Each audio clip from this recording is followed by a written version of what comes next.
নমস্কার বন্ধুরা, জয় মা কালী বেঙ্গলি চ্যানেলে আপনাদেরকে আমি স্বাগত জানাচ্ছি। আজকের ভিডিওর বিষয় হচ্ছে সংকটনাশক মন্ত্র এবং তার প্রয়োগ সম্পর্কে। যদি আপনি খুব সংকটে ভুগছেন, অর্থাৎ সব কিছু না কিছু করতে গেলে আপনার বাধা আসছে, আপনি বাধার সম্মুখীন হচ্ছে, যে কোনো কাজ আপনি করতে যাচ্ছেন, ভালো কাজ, সেটা হচ্ছে না, বাধা এসে যাচ্ছে, বা আপনি খুব বিপদে ভুগছেন, ফাঁড়া আসছে, বিপদ আসছে, ঠিক আছে, এই রকম যদি আপনি সমস্যায় ভুগছেন, সংকট, তো সেই সংকটনাশক মন্ত্র এবং তার প্রয়োগ রয়েছে।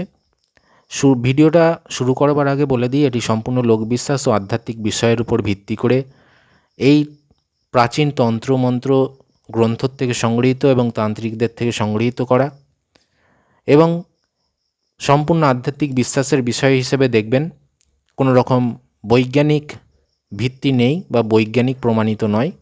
বৈজ্ঞানিক যারা বিশ্বাস করেন বিজ্ঞানে, তারা কিন্তু এই ভিডিওর থেকে দূরে থাকবেন। সম্পূর্ণ আধ্যাত্মিক বিশ্বাস যাদের আছে তারাই এই ভিডিওটা দেখবেন। তো সংকটনাশক মন্ত্র এবং তার প্রয়োগ, মনে বিশ্বাস ভক্তি নিয়ে কিন্তু এই প্রয়োগ করতে হয়। আপনি হিন্দু হন কি যে কোনো ধর্মের আপনি মানুষ হতে পারেন, অনায়াসেই করতে পারেন, কোনো অসুবিধা নেই। পুরুষ হলেও পারবেন, মহিলা হলেও পারবেন, আপনি ছেলে মেয়ে সবাই করতে পারবে। কারণ যে কোনো ছেলে হোক কি মেয়ে হোক, সবার জীবনেই কিছু না কিছু বাধা সংকট আসে, বিপদ আসে, বা কোনো বাধার সম্মুখীন আপনি হন। তো আমরা জানি যে বগলা দেবী, তো বগলা দেবী হচ্ছে সংকট মোচনের দেবী একজন। তো আমরা মন্ত্রটা দেখে নেব। মন্ত্রটা হচ্ছে ওং হ্লিং বগলামুখী সর্বদুষ্টানাম বাচং মুখং পাদং স্তম্ভয় জিভাম কিলয় কিলয় বুদ্ধিম নাশয় হ্লিং অং। তাহলে আপনার মন্ত্রটা অবশ্যই বুঝতে পারলেন। তো প্রথমত মন্ত্রটা আপনাদেরকে মুখস্থ করে নিতে হবে। যে কোনো তন্ত্রমন্ত্র করতে গেলে প্রয়োগ মন্ত্র আগে মুখস্থ করতে হয়। তো সুন্দরভাবে মন্ত্রটা মুখস্থ করে নেবেন। শুভ দিন দেখে শুদ্ধাচারে বসে ভালোভাবে মনোযোগ নিয়ে, একাগ্রতা নিয়ে, বিশ্বাস নিয়ে মন্ত্রটা কিন্তু মুখস্থ করবেন। এবারের প্রয়োগটা কি বলছে ভালো করে শুনবেন। বলছে উপরোক্ত মন্ত্রটি বগলা দেবীর। নিশ্চয়ই মন্ত্রটা দেখেই বুঝতে পেরেছেন এটা বগলা দেবীর একটি অত্যন্ত শক্তিশালী মন্ত্র।